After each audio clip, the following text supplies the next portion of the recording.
speaker at national conferences. Help me welcome Scott Jordan.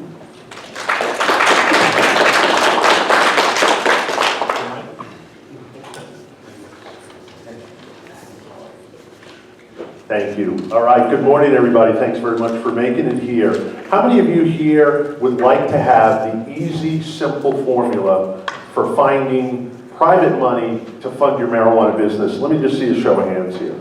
Okay, great. We are in the right place.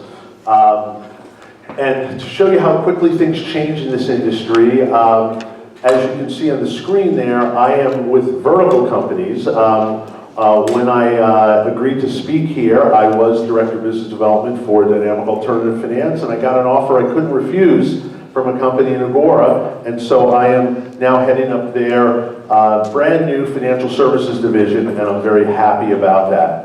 Today, I've got a 45-minute presentation that I'm going to try to cram into about 18 minutes to leave some time for questions and answers at the end. So if you would hold your questions to the end, we will be able to take them. And at the end of this, my goal is to give you a lot more knowledge and a lot more information on how to obtain the money based on what I've done, a formula and a success strategy that I implemented back in 2014 when Colorado went adult use legal, and I've been obtaining capital for companies ever since then. So let's get started. The very first thing is it ain't what you don't know that gets you in trouble. It's what you know for sure. Oops. It's what you know for sure that just ain't so. So I'd like you to open up your minds, because most people think bank is the only place where I can go get money, or friends and family. But I'm going to show you 10 different ways that I've used depending on what the particular borrower's needs are in order to get money to fund your marijuana business. This is all about marijuana business funding, not in general funding. So the agenda for today is we're going to talk about what's available based for financing based on rates, terms, and what has actually happened. This is not theory, this is actually facts. Startup financing is available, both for working capital and equipment, finally. And I'm going to give you some examples of existing deals that I've already gotten funded as part of the $30 million that I've been able to do in the last 3+ years in the industry. So it all starts with you. What are you looking for? What is the reason why you're in this business? This is not an easy business. It's a fun business, a lot of fun people in this business, but it's highly regulated, and you need a very large, complex set of skills in order to be successful in this business. So you really need to ask yourself what is it that you are looking for, and what is your why? Why are you doing this now? Is it because you want to make a difference in the world? Is it to earn some income? Is it because you love the plant? Is it to create wealth for you and your family? You really need to sit down in a quiet spot, take some time, and figure out, why are you doing this now? Because this is sort of like a roller coaster ride. Once you get on and strap in, it's very difficult and can be very costly to get off of the roller coaster. So you really need to understand your why. Give you an idea of what my why is I've always liked to help the underdog. I grew up in New York. I was a Mets fan, right when the Mets started playing in Shea Stadium back in the old days. I also didn't realize, but I was a payday lender to my mom back when I was 8 or 9 years old. I had a bank that used to keep coins, and money was tight back then, and my mom sometimes would come to me on a Tuesday and take my coins out of my bank, and I came home one day and said, "Mom, where's all my quarters?" Well, I borrowed that, but I'm going to replace it with an extra quarter, because that was back in the days when the Subway was 35 cents and cost you about $1.50 for lunch. So she would borrow $5 from me on a Tuesday and pay me $5.25 on a Friday when she got paid. And little did I know, I was starting out in the lending business, and it was great.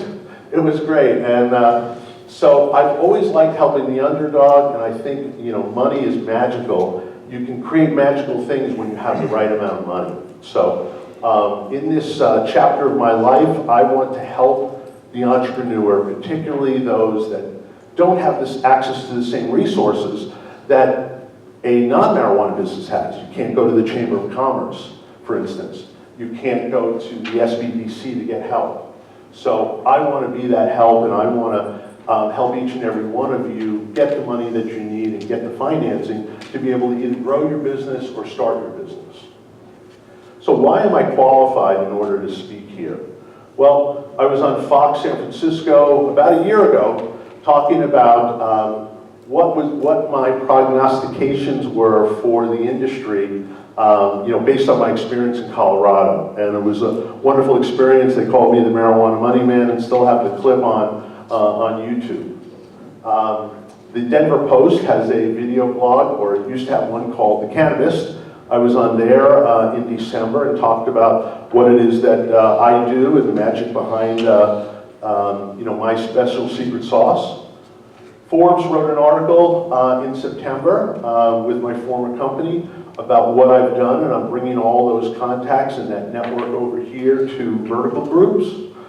And I've spoken in Chicago, New York, LA, Toronto, and many, many other places about how do you obtain debt-based capital. Because a lot of people will talk about venture capital. I want to talk about how do you retain 100% of your ownership and simply pay an interest rate so that you don't have to bring on another partner, you don't have to get in bed proverbially with somebody.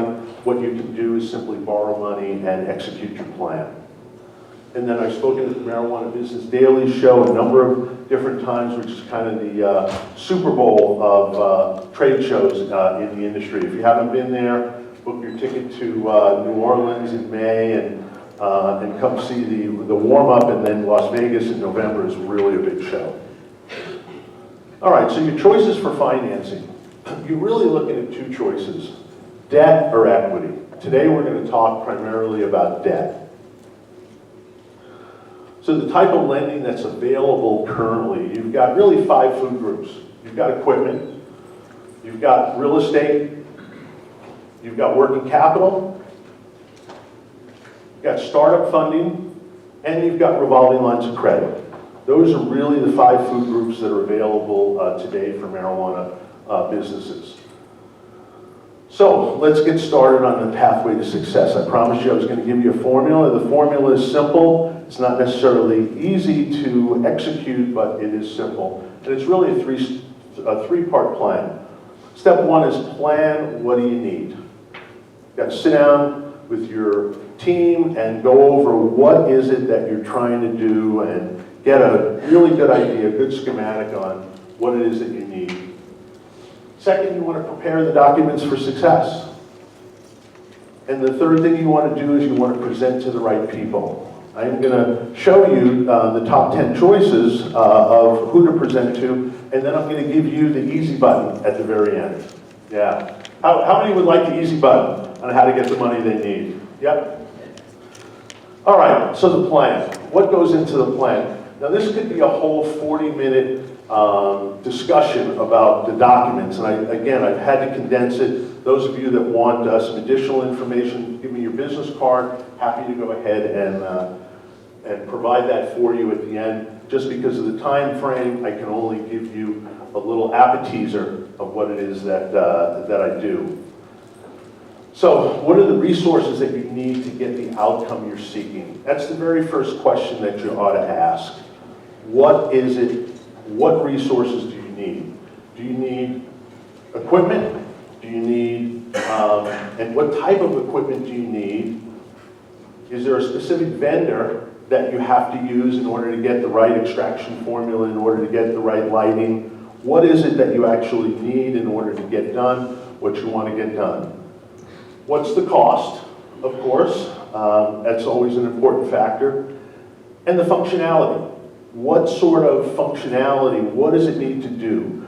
If you're going to be putting in HPS double-ended lights, you're going to need different types of equipment. You're going to need HVAC, you're going to need cooling, particularly if you're out in the desert, let's say, out in Coachella Valley, versus using LED. So what's the functionality? And the people. Who is going to do this? If you don't have the expertise, you're going to have to hire someone, either an employee, full-time, or you're going to need to go ahead and hire contractors. What is that going to cost you in order to do that? And what kind of space are you going to do it in? Are you going to rent a space? Are you going to buy a space? Are you going to use someone else's space? How are you going to get the room and the space in order to make happen what you want to make happen? And then, what's the time frame? One of the things that I've seen in reading a lot of business plans and having 4 years of insight into this, it always takes 2 to 3 times longer than you think, and it always costs generally twice, sometimes more than twice, what it is that you budgeted for.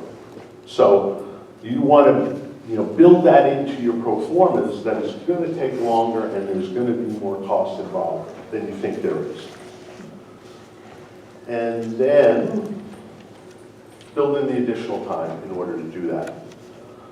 So to prepare, the first thing you want to do is you want to gather your documents. You want to start off with 3 years of tax returns. Lenders are different than investors.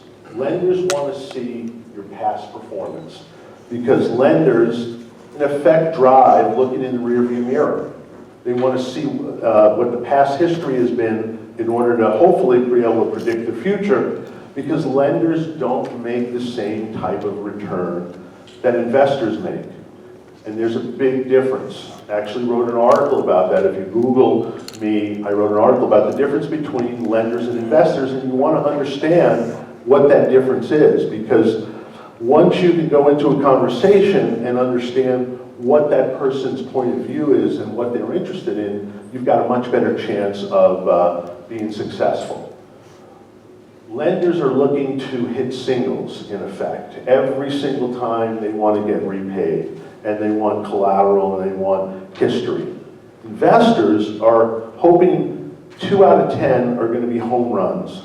They figure that 5 out of 10 are probably going to be washouts, and then 2 or 3 they're going to break even on. So hopefully they get a Facebook or a Google type of return when they're investing, and that's why they're investing, and they want some control. So they want to be able to tell you how to run the business or have some influence on what it is, and that can be difficult for those of you that got into this business in order to be your own boss.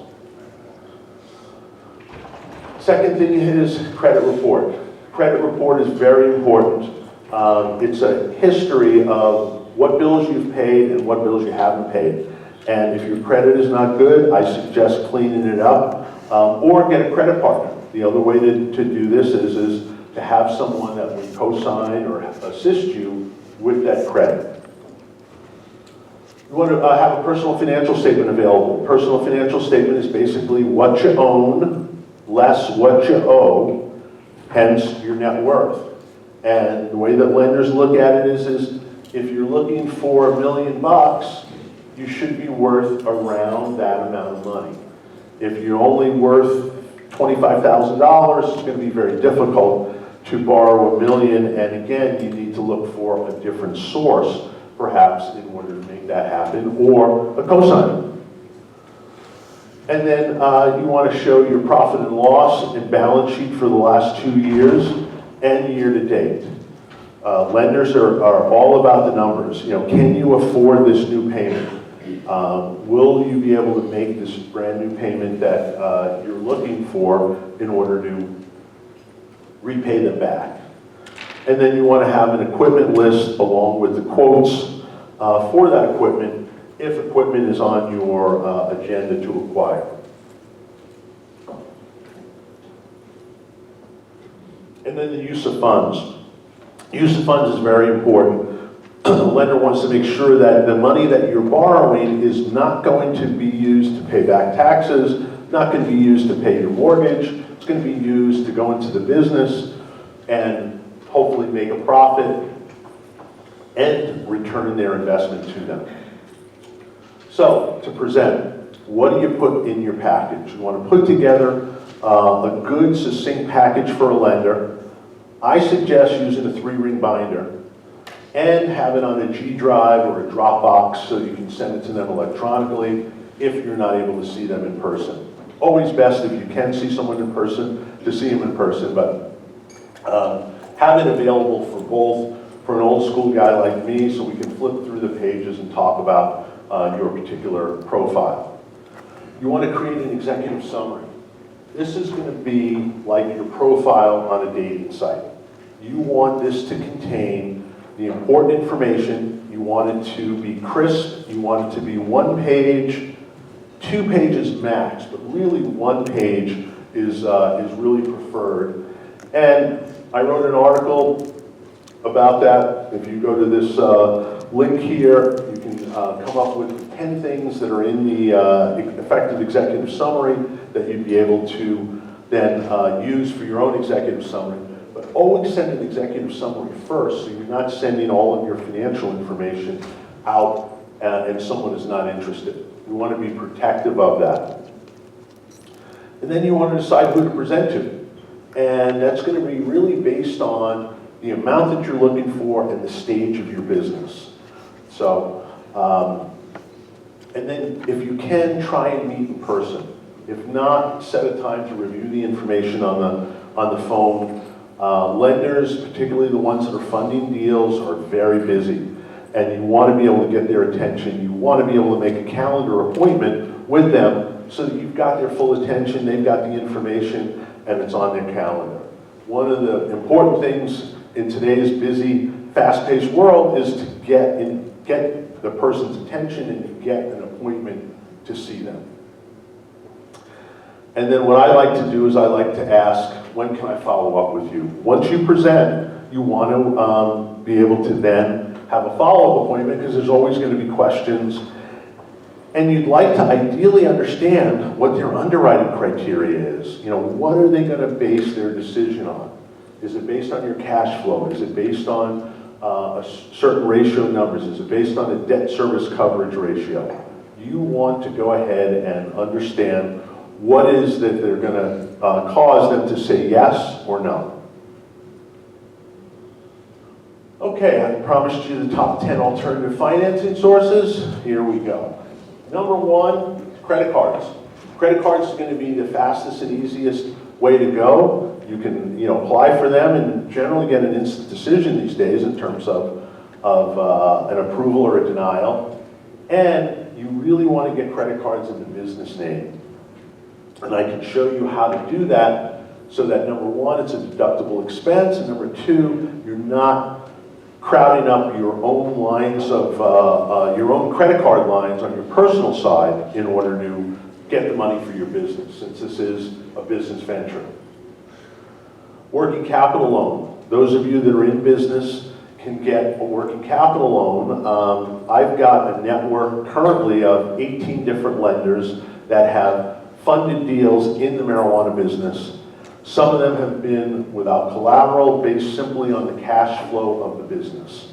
So working capital loans are available, just have to know whose door to knock on. Equipment leasing. Equipment leasing provides generally either no down payment or low down payment in order to get the equipment that you need, and is a great way to go. There are a number of different funding sources, again, that I've used that can get you the lights, the ballast, the extraction equipment, the other equipment that you need. If you have some assets, a sale leaseback of an asset is a great way to go. So the way that that works is that if you own an asset free and clear, you give title to that asset to a leasing company, they then give you usually 60 to 70% of the value for that asset, and then you start making payments over a 2 or 3 year period of time, depending on the useful life of that asset. Asset-based loans. We now have the equivalent of online pawn lending. If you have jewelry, if you have machinery, if you have other assets that have value, there's ways to use that asset. You give up the use of that asset for the time period while you're making payments. But it's a great way to get started, particularly if you're starting to grow, where you know that once you get started and you get seeds in the ground, you're going to be able to repay that loan, within 3, 4, 5 months.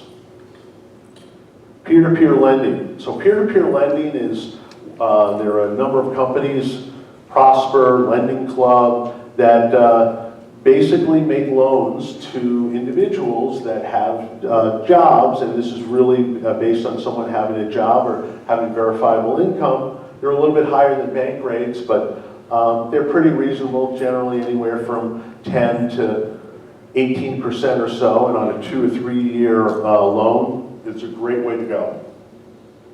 Home equity line of credit, of course, is always going to be the least expensive money that you're going to get, simply because you're putting your home up on the line, and you're generally going to borrow, mid-single digits.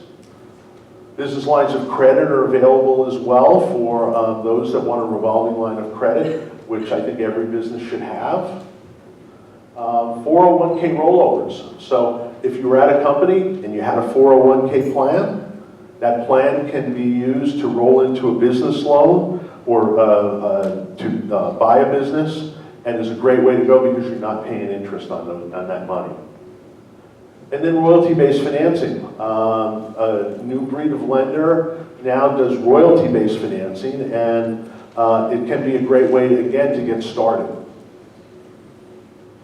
All right, so I promised you deals that are getting done. Here are some examples of some deals that are actually getting done. It's a company called Pen Simple. They make a device there that grinds, stores, and dispenses marijuana. They had a problem. They were too successful at the beginning. They had a video that went viral. They sold 9,000 units. They were expecting to be able to use people's deposits in order to fund their business. They came to me and they said, Scott, we can't do that. PayPal went ahead and shut down our account. We don't want to give up any more equity. What can we do? And I'm going to play you an example of what it is that Brian Seckles said after we were able to get him funded.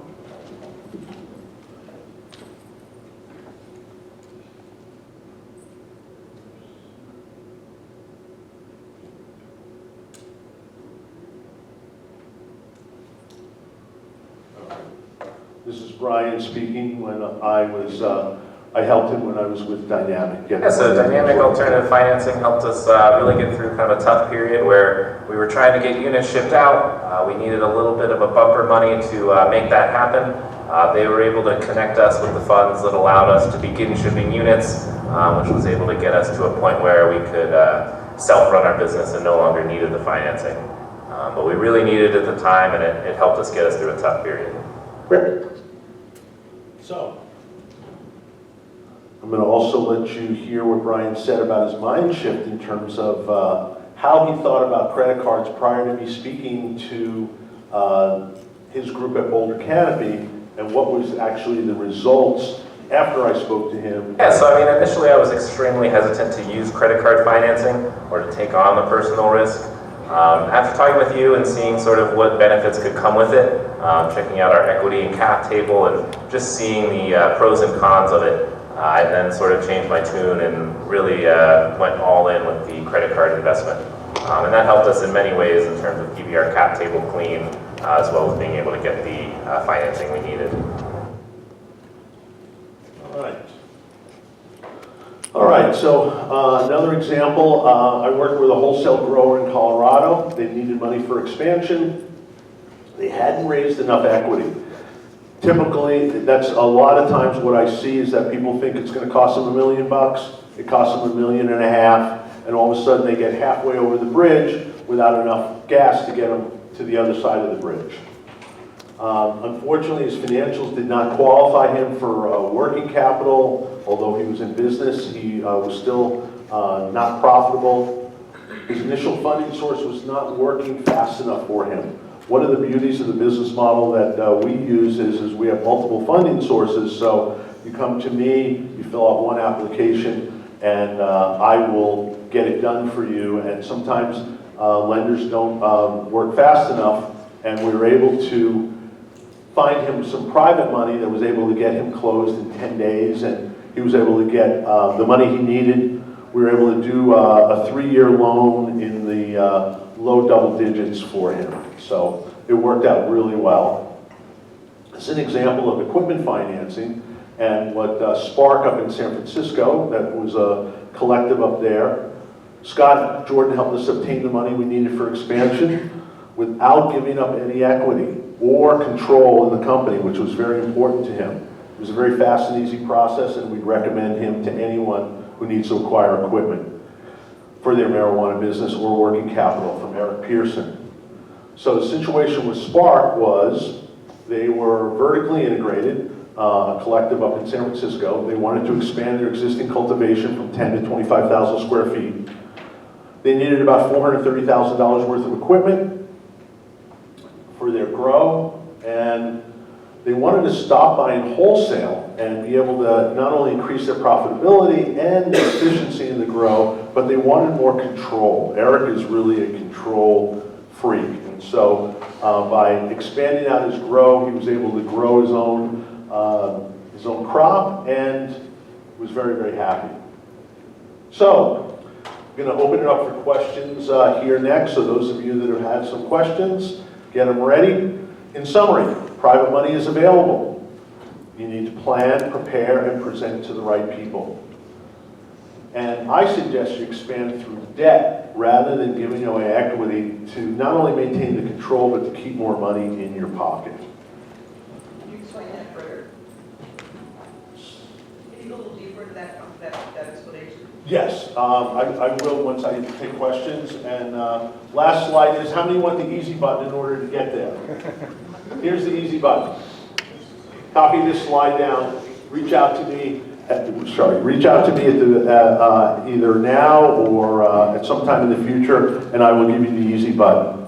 Thank you very much. I appreciate your attention, and we're going to open it up for questions here. Does that email still work since you're... That is my new email. Do you have a question? Yes, that is my new email and my cell as well. So we had a young lady back there, I think, had a question. I'm 60, but I appreciate the young part. Oh, okay. Well, you look young from here. Maybe it's just my old eyes. If you smoke cannabis for 46 years, you get to look very youthful on the backside. All right. Very true. No, I wanted to get a little bit more information about the debt consolidation, the last frame that you shared with us. Can you just expand on that a little bit more, please? Sure. What specifically are you looking for me to expand upon? Oh, it was the last slide. It was about The easy button? no. Right before that, it was the thank you. Oh, okay.